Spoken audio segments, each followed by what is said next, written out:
नमस्कार आप सभी का। मैं आर्या एस्ट्रो पाठशाला में एक बार फिर आपका स्वागत करता हूं। जैसा कि आप सब लोग जानते हैं कि हम लोग बृहस्पति की कड़ी लेके चले हैं। बृहस्पति के बारे में हम लोगों ने जाना है। 1 से 5 तक का बृहस्पति, 1 से 5 तक के भावों में बृहस्पति कैसा फल देते हैं, ये हम जान चुके हैं। आज हम जानने वाले हैं बृहस्पति छठे भाव के बारे में। और इसके लिए बात करने के लिए मौजूद है हमारे साथ लाल किताब एक्सपर्ट श्रीमती सुनीता शर्मा जी। आइए मैम का स्वागत करते हैं। हेलो मैम, नमस्कार। स्वागत है आपका हमारे नमस्कार यूट्यूब चैनल नमस्कार। पर। आज हम लोग छठे भाव पर पहुंच गए हैं। छठा भाव जो होता है उस वो है क्या कि कहा जाता है कि आपका कोर्ट कचहरी रोग आप ये कर्ज इसके भाव है। अब गुरु जी जो है, गुरु जी का अर्थ होता है कि उपदेश देना उनका, धर्म का बातें करना। अब गुरु छठे भाव में आ गए तो वहां पर गुरु की कौन, वहां कोर्ट कचहरी में तो वकील की बातें सुनी जाएगी, गुरु की बातें तो सुनी नहीं जाएगी। अब गुरु को तो यहाँ पर आते उन्हें अच्छा नहीं लगेगा। अब गुरु तो है भाई कि आज शरीर का स्वास्थ्य देने वाला, यहाँ रोग का भाव है। अब रोग के भाव में वो क्या करेंगे अब वो है धन देने वाले, ये कर्जे के भाव है। उनके विचार के, उनका जो नेचर है, उसका नेचर का ठीक विपरीत ये भाव है। तो इस भाव में गुरु को अच्छा नहीं लगता है, लेकिन फिर भी अब जो करना है तो उनको भाव में आना है, तो हर 12 भाव के हिसाब से तो आना ही पड़ेगा। गुरु जी। इस भाव में चले आते हैं। गुरु को पसंद नहीं है, फिर भी वो मजबूरी से यहाँ बैठे हुए हैं। अब हम लोग देख लेते हैं, गुरु तो आ तो गए, लेकिन गुरु अच्छे हैं या मंदे हैं, इसका भी हम लोग एक बार तो देख लेते हैं। जैसे कुंडली का दूसरे, पांचवें, नौवें, 11वें, 12वें भाव में गुरु के कोई शत्रु ग्रह नहीं हो। जैसे बुध, राहु और शुक्र, कुंडली में मंगल बध, चंद्र ग्रहण, सूर्य ग्रहण तो नहीं है। अगर ये नहीं है तो कुछ गुरु यहाँ अच्छे हैं। अब ये बात है कि अब जो भाव है, इस भाव में दो ग्रह की ऊर्जा है। एक बुध की ऊर्जा है और एक केतु को ऊर्जा है। और बुध क्या, परम शत्रु, जो गुरु गुरु से परम शत्रु रखता है। और केतु उनका शिष्य है। और हाँ, अपने सनातन धर्म का अर्थ है कि जो शिष्य होता है वो गुरु के घर जाता है, न कि गुरु शिष्य के घर आता है। अब यहाँ पर उनका ऐसे भी मान सम्मान, अपने आप को कम महसूस करते हैं कि मुझे शिष्य के घर आना पड़ा। तो इस तरह से गुरु बहुत ज्यादा ही परेशान रहते हैं। फिर भी यहाँ रख करके कुछ, अगर अच्छे गुरु है तो कुछ फायदा कर देते हैं। और यहाँ पर गुरु आने से एक बात है कि जो जातक होता है ना, उसको एक तरह से सोचिए कि गॉड गिफ्ट मिली हुई है या बड़े बुजुर्ग आशीर्वाद मिला हुआ है, कि वो उसकी जो जरूरत होती है, जैसे रोटी कपड़ा मकान, वो बिना मेहनत किए हुए उसको मिल जाती है ठीक है। इस भाव में गुरु आने पर। क्योंकि या तो उसके पूर्वजों ने ऐसा कुछ व्यवस्था कर रखा, या मित्र हो या नाते रिश्तेदार हो, उन लोगों ने कुछ ऐसा व्यवस्था कर देता है कि इसे बिना काम काज किए हुए इनकी जरूरत जो है वो पूरी हो पूरी जाती हो है। जाती लेकिन सिर्फ जरूरत से काम इंसान को नहीं चलता, अपनी इच्छा भी बहुत कुछ आता है।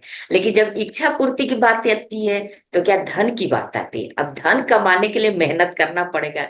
तो इस यहाँ हमको देखना पड़ेगा कि अगर शनि ग्रह कुंडली में, जो नियम के अनुसार अगर शनि ग्रह अच्छा है, अच्छे भाव में बैठा हुआ है, तो ये व्यक्ति इस भाव में गुरु रहते हुए भी, जो कहा जाता है कि मंदा गुरु है, वो भी धन दे देते हैं, तो है। वो भी धनवान बन सकता है।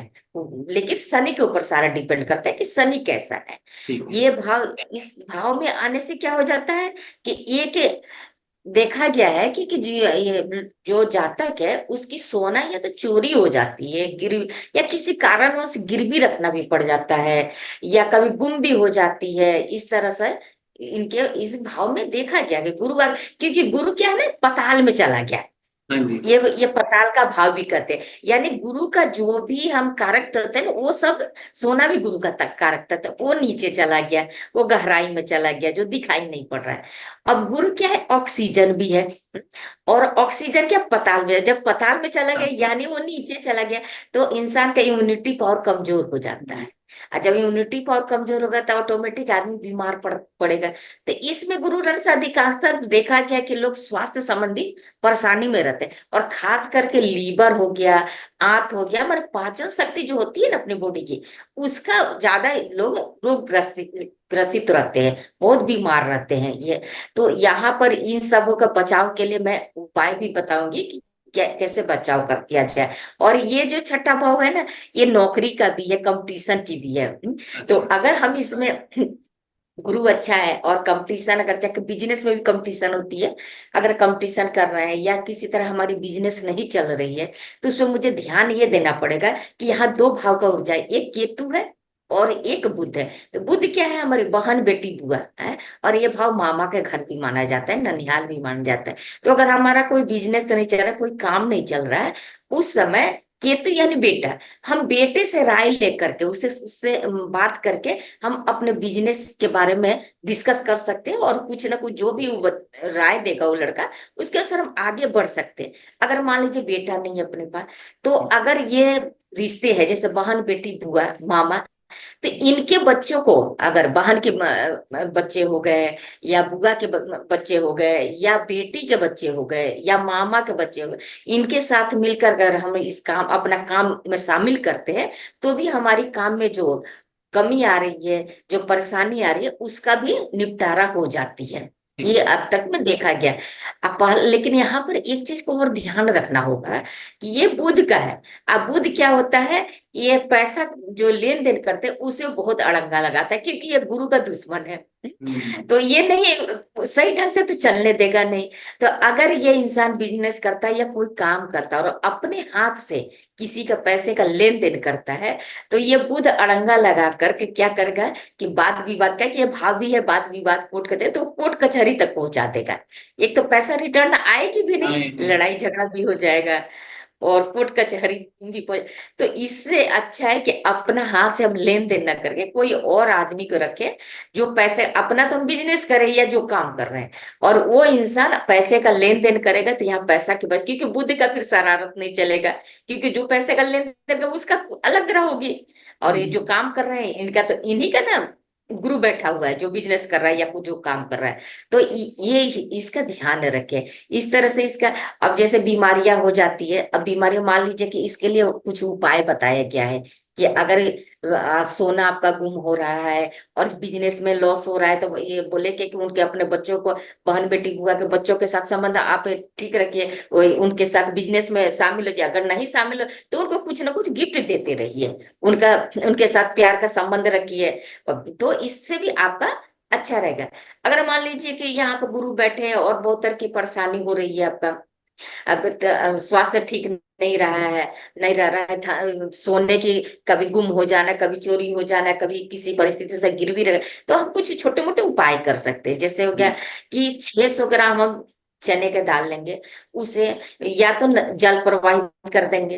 अगर जल प्रवाहित करने की जगह नहीं है, बहुत सारे शहर में सुविधा नहीं है, उस समय हम अपने शहर के जो मंदिर होगा, विष्णु भगवान के खास करके मंदिर, उसमें ले जा करके हम 6 दिन लगातार देंगे। अगर मान लीजिए विष्णु भगवान नहीं है, तो कोई भी मंदिर में हम ले जा करके या किसी पुरोहित को हम दे सकते हैं 6 दिन। अगर मान लीजिए 6 दिन या नहीं तो 6 गुरुवार। अगर तबीयत खराब हो रही है तो हम एक काम करेंगे कि इसी को कंटिन्यू आपका 6 महीना भी कर सकते हैं, या आपका बल्कि उसके अनुसार, अगर ज्यादा तबीयत खराब है, क्योंकि इसमें सीरियस देता है आदमी का जो स्वास्थ्य है ना, क्योंकि स्वास्थ्य क्या है कि ऑक्सीजन चला गया आपका गड्ढा में, पताल में, तो इम्यूनिटी का पावर कमजोर होने से ऐसे, तो इसमें स्वास्थ्य का बहुत आदमी परेशान रहता है। तो उस समय एक पीला ये होता है, कद्दू होता है, जिसको कहीं कहीं कहीं कुम्हड़ा भी कहते हैं, तो उसको ले जा करके हम मंदिर में दे सकते हैं। मंदिर में देने से क्या होगा कि वो आपका जो, क्या है कि यहाँ बुध भी है, बुध गोल होता है, कुम्हड़ा भी गोल होता है, यानी उसके कारण कुछ ना कुछ प्रॉब्लम हो रहा है, तो उसको आप पीला हो गया, पीला था आपका केतु का भी हो गया और आपका गुरु का भी होगा, ये सारे का सारे माने मिल गए जो कि बीमारी दे रहे थे। ले जाकर के जब हम मंदिर में दे देंगे, तो मंदिर में देने के बाद वहां पर वो शांत हो जाएगा, बीमारी से हमको राहत मिल जाएगी। और की उपाय करके हम गुरु को मजबूत करेंगे, जैसे हो गया कि सोना धारण कर ले, अपने कुल पुरोहित है उनको अपना वस्त्र का दान करे, और नहीं तो बड़े जो पक्षी होते हैं, बड़े पक्षी तो ज्यादा नहीं मिले, जैसे मुर्गे हो गए, उनको हम दाना खिला सकते हैं, मकई का दाना खिला सकते हैं। और यहाँ एक और चीज है ना कि जब कोई आदमी इसमें परेशानी में फंसता है किसी तरह का, तो उसे ना भगवान का ना आशीर्वाद प्राप्त होती है।